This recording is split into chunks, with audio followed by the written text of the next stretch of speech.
Sir నిన్న DK Shivakumar గారితో చంద్రబాబు గారు భేటీ అయ్యారు. ఈ భేటీ దేనికి సంకేతం? ఇప్పటివరకు చంద్రబాబు గారు ఇటు ఎన్డీఏ కూటమిలో లేరు, అలాగే ఇటు ఇండియా కూటమిలో కూడా లేరు. ఈ భేటీ తర్వాత చంద్రబాబు గారు మోదీ గారికి షాక్ ఇవ్వబోతున్నారని, ఆయన అడుగులు ఇండియా కూటమి వైపు పడబోతున్నాయి అంటూ కూడా ఒక వార్త ఇప్పుడు సర్వత్రా చర్చనీయాంశంగా మారిన నేపథ్యంలో ఏంటి సార్ అసలు తెర వెనక ఏం జరుగుతుంది అంటే ఏం చెప్తారు? ఇక్కడ చాలా కీలకమైన అంశం మీరు ప్రస్తావించింది సార్. ఇప్పుడు సహజంగా నిన్న జరిగిన భేటీ వచ్చేటప్పటికి దాన్ని మనం భేటీగా కూడా ప్రస్తావించలేం. ఓకే, అన్ఎక్స్పెక్టెడ్ కలయిక అది. ఓకే, ఇద్దరు రన్వే మీద ఎదురుపడ్డారు ఒకరికొకరు. మనం చాలా సందర్భాల్లో చూస్తూ ఉంటాం, కొన్ని శుభకార్యాల్లో ఇట్లాంటి అంటే ఎవరిదైనా ఫంక్షన్కి వెళ్ళినప్పుడు అక్కడ అతిథులుగా వచ్చిన వివిధ రాజకీయ పక్షాలకు సంబంధించిన వాళ్ళు ఎదురుపడతా ఉంటారు ఒకరికొకరు, మర్యాదపూర్వకంగా పలకరించుకుంటారు. దాన్ని ఒక ఫార్మల్ మీటింగ్ అని మనం చూడాల్సి ఉంటుంది. అంతేగాని దాని వెనకేదో ఒక ఎజెండా తోటి అనుకోని కలిసే కలయిక కాదు అది. నిన్న చంద్రబాబు నాయుడు గారు ఆయన సొంత నియోజకవర్గం కుప్పం పర్యటనకు వెళ్ళటం కోసం బెంగళూరు ఎయిర్పోర్ట్లో రన్వే మీద దిగారు. అదే సందర్భంలో డీకే శివకుమార్ గారు కూడా నాగపూర్లో జరుగుతున్న వాళ్ళ పార్టీ ఫార్మేషన్ డే ప్రోగ్రాంలో అటెండ్ అవడం కోసం ఆయన నాగపూర్ ప్రయాణం చేయడం కోసం ఆయన ఫ్లైట్ అందుకోవడానికి ఆయన రన్వే మీదకి వచ్చారు. మేబీ డీకే శివకుమార్ గారికి చంద్రబాబు నాయుడు గారు రాబోతున్న అక్కడ చంద్రబాబు నాయుడు గారిని రిసీవ్ చేసుకోవడానికి స్థానిక బెంగళూరు తెలుగుదేశం ఫోరం వాళ్ళు ఇచ్చేసి ఉన్నారు కాబట్టి ఆయనకు ఆ సమాచారం అంది ఎటు మర్యాదపూర్వకంగా కలవడానికి ఆస్కారం ఉంటుందని చెప్పని కొద్దిసేపు వేచి చూస్తే చేసి ఉండొచ్చు. ఆ మర్యాదపూర్వకంగా భేటీ జరిగింది. కాకపోతే ఏమవుద్ది, ఇప్పుడు ఇద్దరు రాజకీయాల్లో ఉన్న వ్యక్తులు, సీనియర్ నాయకులు, రాజకీయాలే ప్రస్తావనకు వస్తాయి సహజంగా అక్కడ. అదే అంటే భేటీ అయిన తర్వాత, అంటే ఇద్దరు కలిసిన తర్వాత పక్కకెళ్ళి మాట్లాడుకున్నారు. ఏ అంశాలు చర్చకు వచ్చే అవకాశం ఉంది?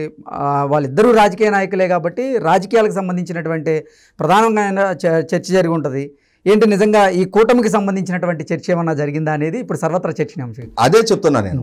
ఇప్పుడు డీకే శివకుమార్ గారు కర్ణాటక కాంగ్రెస్ పార్టీ విజయం సాధించిన తర్వాత తెలంగాణ ఎన్నికల సందర్భంగా కూడా ఆయన ఇక్కడ క్రియాశీలకంగా వ్యవహరించారు. అదే సందర్భంలో ఇప్పుడు ఆంధ్రప్రదేశ్ రాష్ట్ర కాంగ్రెస్ పార్టీ అధ్యక్షురాలుగా శర్మ గారి ఎంపిక జరగబోతున్నారని చెప్పని వార్తలు స్పెక్యులేట్ అవుతున్న నేపథ్యంలో ఆ ఎంపికలో కూడా డీకే శివకుమార్ గారే కీలక పాత్ర పోషించారని చెప్పని వార్తలు స్పెక్యులేట్ అవుతున్నాయి. అంటే దక్షిణాదికి సంబంధించి కాంగ్రెస్ పార్టీ తరఫున ఇవాళ అంటే ఆల్రెడీ మల్లికార్జున ఖర్గే గారు జాతీయ కాంగ్రెస్ పార్టీ అధ్యక్షులుగా ఉన్నారు. ఇక్కడ క్రియాశీలకంగా డీకే శివకుమార్ గారు కాంగ్రెస్ పార్టీకి సంబంధించిన అంతర్గత వ్యవహారాలు ఆయన పర్యవేక్షిస్తున్నది వాస్తవం. ఇటువంటి నేపథ్యంలో చంద్రబాబు నాయుడు గారి స్థాయి వ్యక్తిని ఇండియా కూటమి వైపు ఆహ్వానించడానికి కానీ ఆ ప్రతిపాదన పెట్టడానికి కానీ డీకే శివకుమార్ గారి స్థాయి సరిపోదు. ఎందుకంటే చంద్రబాబు నాయుడు గారి స్థాయి, ఆయనకున్న అనుభవం, ఆయనకున్న పరిచయాలు, వీటి నేపథ్యంలో ఒకవేళ ఇండియా కూటమి వైపు చంద్రబాబు నాయుడు గారిని ఆహ్వానించాలి అన్నా అది ఇంకా వేరే లెవెల్లో ఉంటుంది. డీకే శివకుమార్ గారి స్థాయి ఇప్పుడు కాంగ్రెస్ పార్టీలో సౌత్లో ఆయన కీలకమైన నాయకుడు అయితే అయి ఉండొచ్చు. అంత మాత్రాన ఇవాళ చంద్రబాబు నాయుడు గారిని ప్రభావితం చేసి ఇండియా కూటమి వైపు నడిపించగలిగే స్థాయి, సమర్థత డీకే శివకుమార్ గారిది కాదు. అది మొట్టమొదటిగా అడ్మిట్ అవ్వాల్సిన అంశం.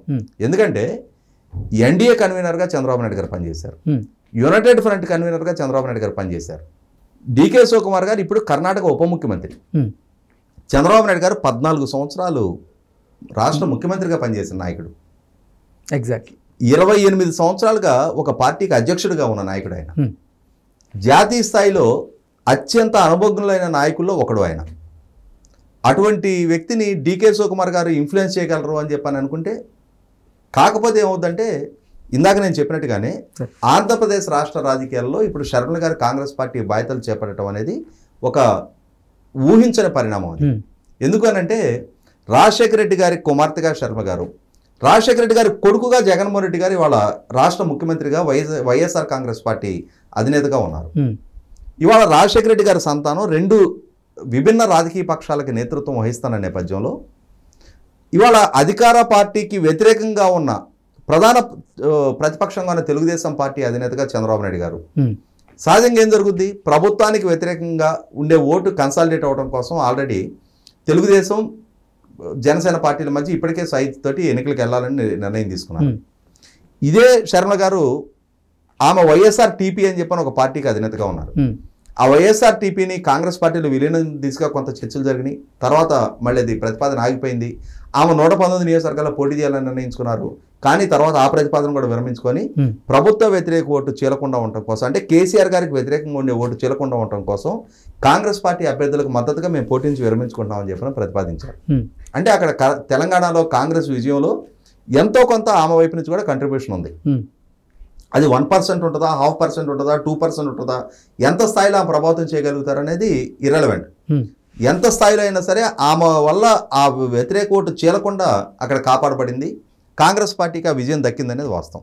ఇటువంటి నేపథ్యంలో ఇప్పుడు ఆంధ్రప్రదేశ్ రాష్ట్రంలో కూడా ప్రభుత్వ వ్యతిరేక ఓటు చీలకుండా నివారించడం కోసం జనసేన అధ్యక్షులు పవన్ కళ్యాణ్ గారు తెలుగుదేశం తోటి అలయన్స్ అయ్యారు. ఆ అలయన్స్ అయిన నేపథ్యంలో రేపటి రోజున కాంగ్రెస్ పార్టీ బలోపేతం అవుతుంది. కాంగ్రెస్ పార్టీకి వైఎస్ఆర్ కాంగ్రెస్ పార్టీలో టికెట్లు దక్కని వాళ్ళు వీళ్ళందరూ కాంగ్రెస్ పార్టీ నుంచి ఆశ్రయం పొంది వాళ్ళు పోటీ చేస్తారు.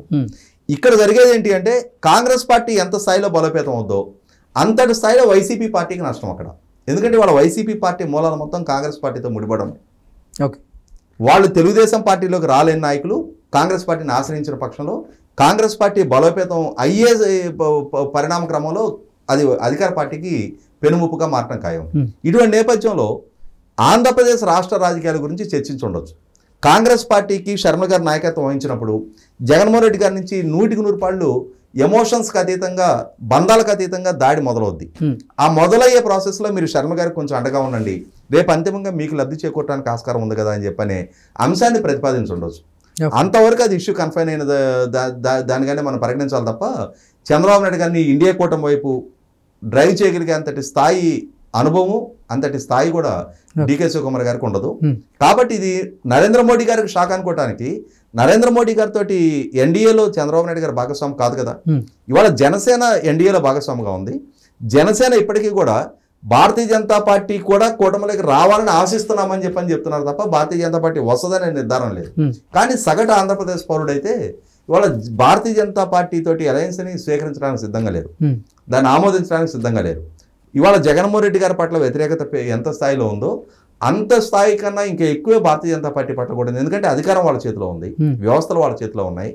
వ్యవస్థలు వాళ్ళ చేతిలో ఉండి కూడా జగన్మోహన్ రెడ్డి గారు చేసే తప్పుల్ని కట్టడి చేసే ప్రయత్నం చేయలేదు, ప్రోత్సహిస్తూ వచ్చారు అన్న భావన సగటు ఆంధ్రప్రదేశ్ పౌరుల్లో ఉంది. ఇటువంటి నేపథ్యంలో భారతీయ జనతా పార్టీని రిసీవ్ చేసుకోవడానికి ప్రజలు సిద్ధంగా లేరు. రాజకీయ అవసరాల దృష్ట్యా రేపు రోజున జనసేన తెలుగుదేశం పార్టీ భారతీయ జనతా పార్టీ తోటి సైజు తీసుకు అడుగులేయాలని చెప్పని ఒక నిర్ణయం తీసుకున్నా దానికి అనుకూలంగా కన్వే చేయడం కోసం, ప్రజలను కన్విన్స్ చేయడానికి చాలా కష్టపడాల్సిన పరిస్థితి. ఇటువంటి నేపథ్యంలో అదనంగా తెలుగుదేశం వల్ల భారతీయ జనతా పార్టీకో నరేంద్ర మోడీ గారికి షాక్ ఇవ్వాల్సిన అవసరం లేదు. ఆంధ్రప్రదేశ్ ప్రజలు భారతీయ జనతా పార్టీకి 2019లోనే షాక్ ఇచ్చేశారు. 0.86%కి పరిమితం చేశారు, 100 కన్నా తక్కువ స్థాయికి పరిమితం చేశారు.